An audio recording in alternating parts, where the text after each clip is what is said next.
কখন নির্বাচন হবে সেটা সম্পূর্ণ রাজনৈতিক সিদ্ধান্ত, আমাদের সিদ্ধান্ত নয়।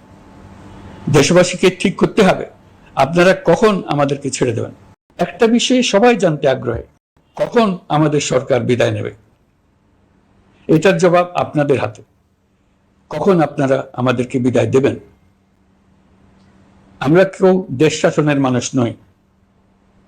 আমাদের নিজ নিজ পেশায় আমরা আনন্দ পাই। দেশের সংকটকালে ছাত্রদের আহ্বানে আমরা এই দায়িত্ব গ্রহণ করেছি। আমরা সমস্ত শক্তি দিয়ে দায়িত্ব পালন করব। আমাদের উপদেষ্টা মণ্ডলীও এই লক্ষ্যে উদ্বুদ্ধ হয়ে সবাই মিলে একটা টিম হিসেবে কাজ করে যাচ্ছি। কখন নির্বাচন হবে সেটা সম্পূর্ণ রাজনৈতিক সিদ্ধান্ত, আমাদের সিদ্ধান্ত নয়।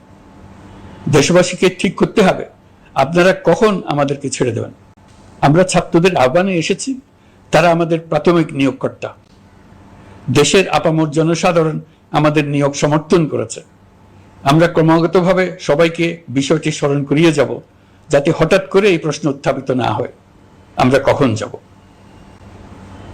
তারা যখনই বলবে আমরা চলে যাব। আমরা সংস্কারের অংশ হিসেবে নির্বাচন কমিশনকেও সংস্কার করব। কমিশনকে যে কোনো সময় আদর্শ নির্বাচনের জন্য প্রস্তুত রাখব। আমরা বিভিন্ন সংস্কারের কাজ শুরু করেছি। দেশবাসীকে অনুরোধ করব একটা আলোচনা শুরু করতে। আমরা সর্বনিম্ন কি কি কাজ সম্পূর্ণ করে যাব, কি কি কাজ মোটামুটি করে গেলে হবে। এই আলোচনার মাধ্যমে আমরা একটা দিক নির্দেশনা পেতে পারি। তবে চূড়ান্ত সিদ্ধান্ত রাজনৈতিক সিদ্ধান্ত, সেটা রাজনৈতিক আলোচনা থেকেই আসবে। এই দিক নির্দেশনা না পেলে আমরা দাতা সরকার এবং আন্তর্জাতিক অর্থনৈতিক প্রতিষ্ঠানসমূহের সঙ্গে আলোচনায় দৃঢ়তার সঙ্গে অগ্রসর হতে পারছি না। আমি নিশ্চয়তা দিচ্ছি, আমরা আমাদের পক্ষ থেকে মেয়াদ বৃদ্ধির কোনো প্রশ্ন তুলব না। আমরা আপনাদের সকলের দোয়া চাই।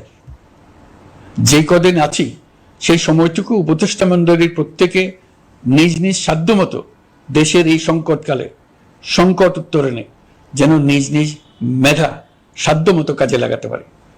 নতুন বাংলাদেশ গড়ার যে সুযোগ ছাত্র জনতার রক্তের বিনিময়ে আমরা অর্জন করলাম, আমরা আমাদের মতানৈক্যের কারণে সেটা যেন হাতছাড়া করে না ফেলে, এটা আমরা নিশ্চিত করতে চাই।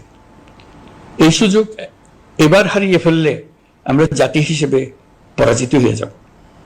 শহীদ, আহত এবং জীবিত ছাত্র জনতার কাছে আমরা প্রতিজ্ঞাবদ্ধ থাকতে চাই। আমরা এই অর্জনকে কিছুতেই হারিয়ে যেতে দেব না। যে সুযোগ তারা আমাদেরকে দিয়েছে তার মাধ্যমে আমাদের দেশকে পৃথিবীর একটি শ্রদ্ধেয়, সকল দিকে দৃষ্টান্ত স্থাপনকারী দেশে পরিণত করতে আমরা শপথ নিয়েছি। সবশেষে আবারও আমাদের দেশের সকল মানুষ, শিশু, কিশোর কিশোরী, তরুণ তরুণী, বয়স্ক, বৃদ্ধ, নারী, পুরুষ সবার কাছে দোয়া চাইছি যেন আমরা আমাদের সকলের স্বপ্ন বাস্তবায়নে সফল হই। আল্লাহ আমাদের সহায় হন, আমাদের সবার মঙ্গল করুন।